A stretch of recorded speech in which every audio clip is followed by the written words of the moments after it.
आपण दिवसाचे 14 ते 15 तास स्वतःला कोणीतरी दुसराच भासवण्यात घालवतो.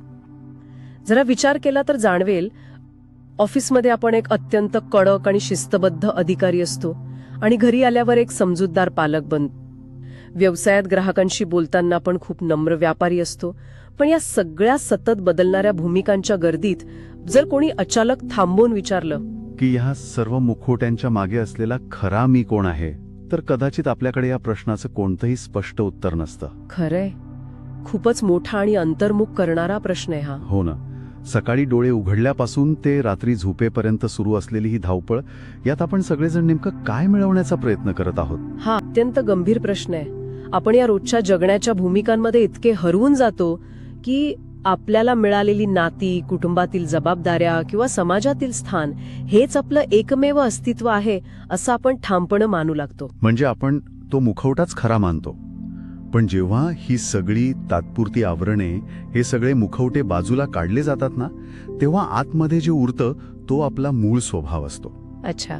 आजच्या या सखोल चर्चेत आपण मानवी जीवनातील याच खऱ्या अस्तित्वाचा वेध घेणार आहोत. समर्थ रामदास स्वामींनी दासबोध ह्या महान ग्रंथात स्वरूपस्थिती नावाची एक गूढ पण माणसाच्या रोजच्या जगण्याशी थेट जोडलेली संकल्पना मांडली आहे. स्वरूपस्थिती हा शब्द उच्चारताना जितका जड वाटतो ना, तितकाच तो समजायलाही कठीण असावा.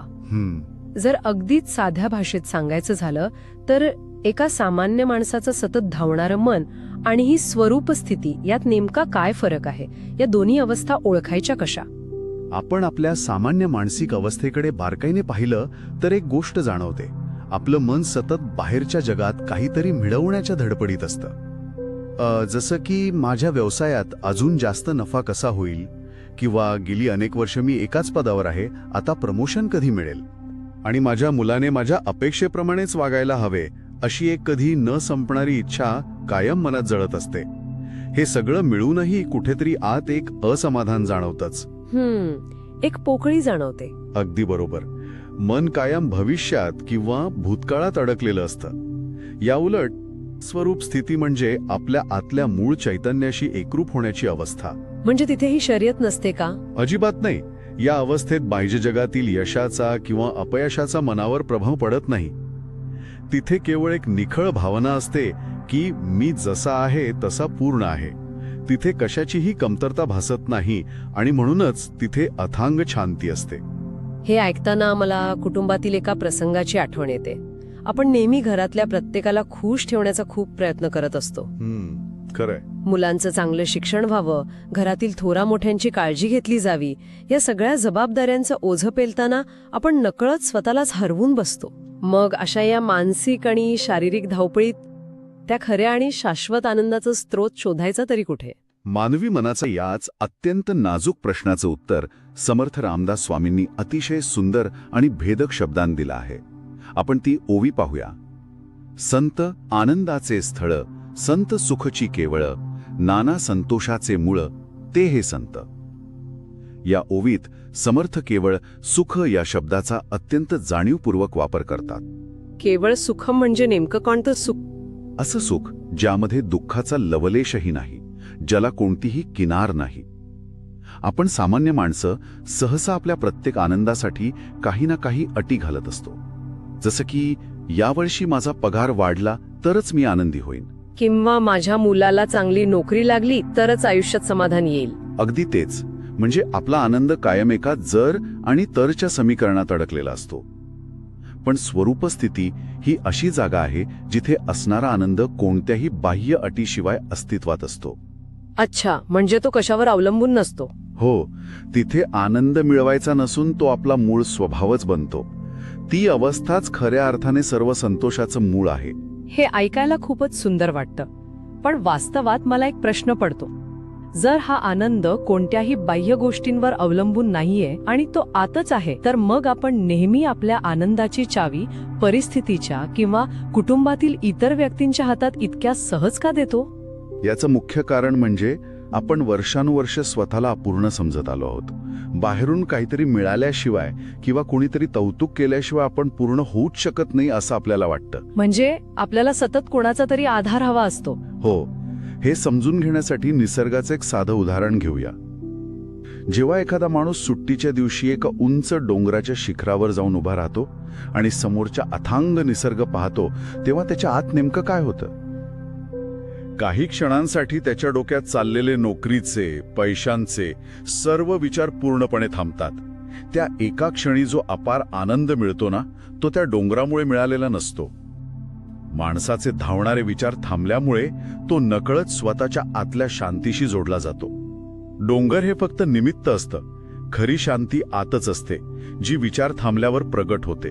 अच्छा, म्हणजे आपण आधीच पूर्ण आहोत हे समजणं गरजेचं आहे. हो, स्वरूप स्थिती म्हणजे आपल्याला बाहेरून काहीही मिळवण्याची गरज नाही या सत्याची जाणीव होणे.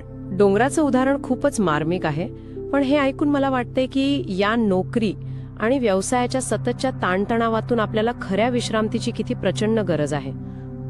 आपण शारीरिक विश्रांती घेतो, पण तरीही आपण थकत का जातो? खऱ्या विश्रांतीचा अर्थ न समजल्यामुळेच ही ओढाताण होते.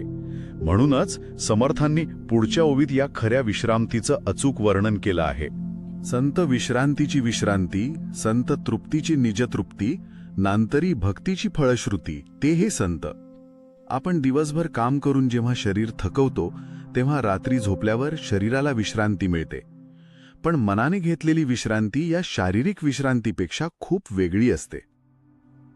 आपण भूक लागल्यावर अन्न खातो तेव्हा मिळणारी तृप्ती निव्वळ शारीरिक असते, कारण काही तासांनी पुन्हा भूक लागतेच. खरंय. पण जेव्हा स्वरूपस्थितीचा अनुभव येतो, तेव्हा जी निजतृप्ती मिळते ती माणसाची सतत काहीतरी मिळवण्याची मानसिक भूक कायमची भागवते.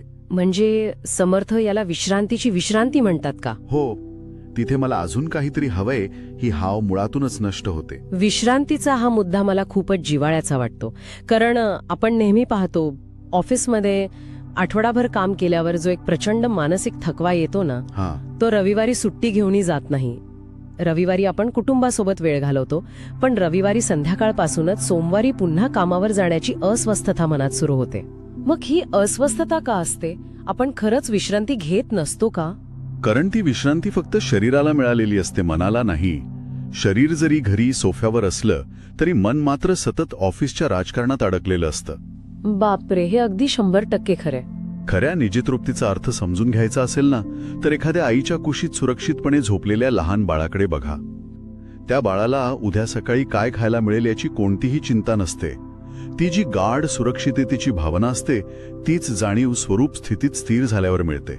आईच्या कुशीतल्या बाळाचं उदाहरण ऐकायला खूप आश्वासक वाटतं, पण इथे मला थोडं वास्तवादी बोलावंसं वाटतं. प्रत्यक्ष आयुष्यात आपण कोणीही बाळ नाही होत. आपल्याला महिन्याला घराचे हप्ते भरायचे आहेत, मुलांच्या शिक्षणाची फी भरायची आहे, व्यवसायात लोकांचं देणं द्यायचंय. मग या सगळ्या कठीण जबाबदाऱ्या डोक्यावर असताना कामाच्या ठिकाणी ती बाळासारखी निजतृप्ती कशी टिकवायची, हे खरंच शक्य आहे का? हाच तर खरा संघर्ष आहे. बाळाचं उदाहरण हे जबाबदाऱ्या टाळण्यासाठी नाहीये, तर काम करण्याच्या वृत्तीतील बदलाबद्दल आहे. एका प्रौढ व्यक्तीसाठी या शरणागतीचा अर्थ काम सोडणे असा होत नाही, तर कामाच्या फळाबद्दलची चिंता सोडणे असा होतो. अच्छा. जेव्हा आपण एखादं काम करतो तेव्हा ते पूर्ण क्षमतेने करावं, पण हे बिघडलं तर काय होईल ही जी मानसिक भीती असते ती काढून टाकणे म्हणजेच निजतृप्ती. म्हणजे तणावाचे ओझे मनावर न घेणे. हो, या भूमिका म्हणजे केवळ आपण अंगावर घातलेले कपडे आहेत, ते आपले खरे स्वरूप नाही हे लक्षात ठेवणं म्हणजे शांती टिकवणं. म्हणजे जे काम करायचं आहे ते भीतीपोटी नाही, तर केवळ कर्तव्य म्हणून करायचं. जर या भूमिका म्हणजे फक्त कपडे आहेत, तर मग माणसाच्या जीवनाचा खरा उद्देश तरी काय आहे? कारण आपण पाहतो नोकरीमध्ये लोक कायम नवीन पदे आणि पुरस्कार मिळवण्याच्या शर्यतीत धावत असतात. यशाची व्याख्या काय मग? या धावण्याला आणि यशाच्या खऱ्या व्याख्येला समर्थ पुढच्या ओवीतून स्पष्ट करतात. संत सत्याचा निश्चयो, संत सार्थकाचा जयो, संत प्राप्तीचा समयो, सिद्धरूप. आपण ज्या जगात जगतो ते सतत बदलणार आहे. आज असलेली नोकरी उद्या नसेल, आज असलेला नफा उद्या तोट्यात बदलेल. पण स्वरूप स्थिती आपल्याला अशा सत्याची ओळख करून देते जे कधीही बदलत नाही. केवळ जन्म घेणे, आयुष्यभर कष्ट करून बँक बॅलन्स वाढवणे ह्यात मानवी जीवनाचं सार्थक नाही. आपल्या आतल्या खऱ्या स्वरूपाचा शोध घेणं, आपल्या मनावर लागलेली भीतीचे थर दूर करणं म्हणजेच जीवनाचं हे खरं युद्ध जिंकणं होय. हेच ते सिद्धरूप आहे. आणि इथे मला एक विरोधाभास दिसतो. व्यवसायात किंवा नोकरीत एखाद्याला जितकं जास्त यश मिळतं हं. तितकीच ते सगळं गमावण्याची भीती त्याच्या मनात का वाढत जाते? तो सर्वात जास्त असुरक्षित का वाटतो? हे समजण्यासाठी एका शिल्पकाराचं उदाहरण घेऊया. जेव्हा एखादा शिल्पकार मोठ्या दगडातून मूर्ती घडवतो तेव्हा तो त्या दगडात बाहेरून काहीही नवीन घालत नसतो. तो हातोडीने तो अनावश्यक दगड तासून काढतो आणि आत आधीपासूनच दडलेली सुंदर मूर्ती प्रगट होते. आपल्या आत पूर्णत्वाची मूर्ती आधीच आहे. फक्त आपल्यातील अहंकार आणि चुकीच्या धारणा जेव्हा गळून पडतात तेव्हा जे उरते तेच हे सिद्ध रूप असते. शिल्पकार अनावश्यक भाग काढून टाकतो हे समजायला सोपं आहे, पण मग संसारात अनावश्यक काय आहे हे कसं ठरवायचं? कारण वरवर पाहता सगळंच महत्वाचं वाटतं. संसारात किंवा नोकरीत काम अनावश्यक असतं तर त्या कामाभोवती आपण गुंफलेला अहंकार अनावश्यक असतो. लोकांचं माझ्याबद्दल काय मत आहे ही चिंता अनावश्यक असते. आणि जेव्हा हे अनावश्यक बाजूला होतं तेव्हा मिळणारी श्रीमंती कशी असते? ती श्रीमंती आपण आजवर मानत आलेल्या भौतिक श्रीमंतीपेक्षा पूर्णपणे वेगळी असते. समर्थ या खऱ्या श्रीमंतीबद्दल 2 अत्यंत डोळे उघडणाऱ्या ओव्या सांगतात. मोक्षश्रिया अलंकृत ऐसे हे संत श्रीमंत, जीव दरिद्री असंख्यात नृपती केले.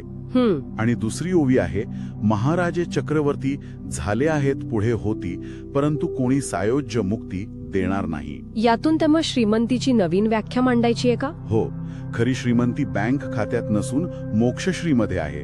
म्हणजेच सतत काहीतरी मिळवण्याच्या मानसिक बंधनांतून मिळालेल्या मुक्तीत आहे. आज आपण पाहतो जगातले अत्यंत श्रीमंत लोक रात्री झोपेच्या गोळ्या घेतल्याशिवाय झोपू शकत नाहीत. अगदी खरंय. आणि या उलट ज्याला स्वरूप स्थितीचा स्पर्श झालाय असा माणूस फाटलेल्या कपड्यातही एखाद्या राजासारखा निवांत झोपतो. बापरे, हा खूपच मोठा फरक आहे. जगात कितीही मोठे राजे किंवा कॉर्पोरेट गॉडफादर असतील, ते पैसा नक्की देतील, पण ते ईश्वराशी एकरूपता आणि मनाची परमशांती देऊ शकत नाहीत. त्यासाठी स्वतःचा दीप हवं लागतं. हे ऐकताना जाणवतं की भौतिक श्रीमंतीमुळे माणसाचा अहंकार आणि असुरक्षिततेची भावना जास्त वाढते. आपण कायम बाहेरच्या जगात आधार शोधतो. हो, आणि म्हणूनच मी आणि परमात्मा यातील ही अहंकाराची भिंत पाडणं अत्यंत आवश्यक असतं. ती कशी पाडायची? जेव्हा एखादी नदी शेकडो मैल प्रवास करून सागराला जाऊन मिळते ना, तेव्हा ती स्वतःचं नाव आणि वेगळं अस्तित्व कायमचं विसरून जाते. ती स्वतःच तो अथांग सागर होऊन जाते. खूपच सुंदर उपमा आहे. तसंच जेव्हा माणसाचा हा मी मोठा अधिकारी आहे हा अहंकार संपतो, तेव्हा तो स्वतःच त्या वैश्विक चैतन्याशी एकरूप होतो. नदीचं सागराला मिळणं हे ऐकायला खूप भव्य वाटतं, पण रोजच्या आयुष्यात याचा अर्थ असा होतो का की जेव्हा आपण ऑफिसमधून घरी येतो तेव्हा तो बॉस नावाचा मुखवटा दारातच काढून ठेवता आला पाहिजे? अगदी 100%. तो अहंकार दारातच सोडता येणं म्हणजेच खऱ्या अर्थाने नदीचे सागर होणे. अच्छा. आणि एकदा का ही मुक्ती बाहेरून मिळवायची नसून ती आतूनच प्रगट करायची आहे हे समजलं की जगण्याचा दृष्टिकोनच बदलतो. आणि हा अनुभव नेमका कसा असतो? समर्थांनी हे अत्यंत विशाल शब्दांत मांडले आहे. जे त्रैलोक्याहून वेगळे, जे वेदश्रुतीसी नाकळे, त्यांची जयाची निवोळे परब्रह्मंतरी. ऐसी संतांची महिमा बोली जे तितकी उणी उपमा, जयाचेनी मुख्य परमात्मा प्रगट होये. ही जी आतली अवस्था आहे ती वेद आणि श्रुतींच्याही पलीकडे आहे. जसा सूर्याचा प्रकाश सूर्यापेक्षा वेगळा नसतो, तसाच आपला खरा आत्मा त्या परब्रह्मापेक्षा वेगळा नाहीच आहे. जेव्हा आपण याला उपमा देण्याचा प्रयत्न करतो तेव्हा सर्व उपमा अपुऱ्या पडतात. सूर्याची उपमा द्यावी तर सूर्यालाही मावळती आहे, चंद्रालाही स्वतःचे डाग आहेत. पण माणसाच्या आत असलेली ही शांती निष्कलंक आणि शाश्वत आहे. इथे मला एक अतिशय भावनिक प्रश्न विचारावासा वाटतो. जर ही अथांग शांती आपल्या आतच अगदी सुरुवातीपासून आहे, तर मग आपण नेहमी त्या शांतीला आणि देवाला बाहेर का शोधत फिरतो? लोक तीर्थक्षेत्रात जातात, नवस करतात. जर सगळं आतच आहे तर ते आपल्या रोजच्या तणावाग्रस्त जगण्यात प्रगट का होत नाही? आपण बाहेर का शोधतो? कारण आपण स्वतःच्या आत डोकावून पाहायलाच विसरलो आहोत. आपलं लक्ष कायम दुसऱ्यांवर असतं. मग हा परमात्मा प्रगट कसा होतो?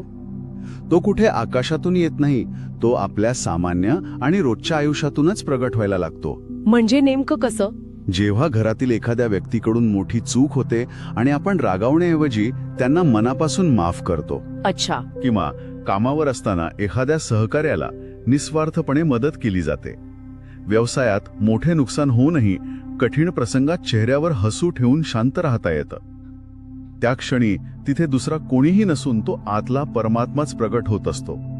दुसऱ्यांबद्दलची करुणा आणि अढळ संयम हेच त्या परब्रह्माचं खरं रूप आहे. हे सगळं ऐकताना असं वाटतंय की मानवी मनाचा हा जो प्रवास आहे तो खऱ्या अर्थाने अहंकारातून एका अथांग शांतीकडे जाणारा आहे. नक्कीच. आणि हा प्रवास सुरू करण्यासाठी आपल्याला सर्वस्व सोडून कुठे जंगलात जाण्याची अजिबात गरज नाही. दिवसातील केवळ 5 मिनिटे जरी शांत बसून श्वासाचे आणि धावणाऱ्या विचारांचं साक्षीभावाने निरीक्षण केलं ना, तरी या खऱ्या सुखाची चव नक्कीच अनुभवता येते. आणि एकदा का या आंतरिक शांतीचा खरा स्पर्श झाला की बाह्य परिस्थितीच्या कोणत्याही लाटा मनाला विचलित करू शकत नाहीत. आजच्या या सखोल चर्चेनंतर रात्री झोपताना एक विचार नक्की करून पाहता येईल. आज दिवसभर नोकरीत किंवा घरात जी काही स्वतःला सिद्ध करण्याची धडपड केली गेली ती खरंच आपल्या खऱ्या अस्तित्वाच्या समाधानासाठी होती की एखाद्या भूमिकेची भूक शमवण्यासाठी होती? आज दिवसभरातील कोणत्या क्षणी खऱ्या शांतीचा अनुभव आला आणि कोणत्या क्षणी केवळ एक खोटं मुखवटा निभावला गेला? स्वतःच्या आत डोकावण्याची हीच ती योग्य वेळ आहे. पुन्हा भेटूया अशाच एका नव्या आणि सखोल विषयावर चर्चा करण्यासाठी. तोपर्यंत शांत रहा, आपल्या भूमिका प्रामाणिकपणे निभवा आणि स्वतःच्या आंतरिक आनंदाचा वेध घेत रहा.